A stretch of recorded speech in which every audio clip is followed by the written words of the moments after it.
కరువు రానియడు. ఇక కరువు రానిక ధాన్యమునకు దేవుడు ఆజ్ఞను అనుగ్రహించబోతున్నాడు. నిశ్చయముగా నీవు అభివృద్ధి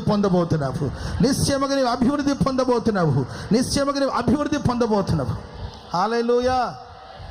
అన్ని జనుల మధ్యలో మనకు మన నిందను పోగొట్టాలని మనమే అడుక్కొని తింటున్నాం అనుకోండి, మనమే కరువులో ఉన్నాం అనుకోండి, అన్ని జనుల మధ్యలో అదొక నింద. దేవుడు అని వెళుతున్న దేవుడు ఏం చేశాడు? ప్రార్థన అని పోతున్నారు, ఏం చేశారు?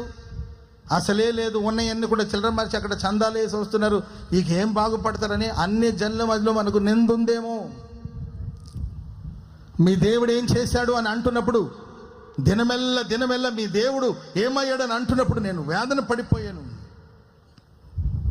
Praise the Lord. దేవుడు అంటాడు, చెట్ల ఫలాలు, భూమి పంటను ఆయన విస్తరింపచేస్తాడంట. స్తోత్రం చెప్పండి గట్టిగా. చెట్ల ఫలాలు, మీకున్న ఏంటండి ఆదాయం, మీరు చేసిన చెట్ల ఫలాలు కావచ్చు, భూమి యొక్క పంటను కావచ్చు, దేవుడు విస్తరింపచేస్తాడు. మన భాషలో చెప్పాలంటే మన జీతాలు పెరగాలి, అంతే కదా. ఆమెను చెప్పండి గట్టిగా.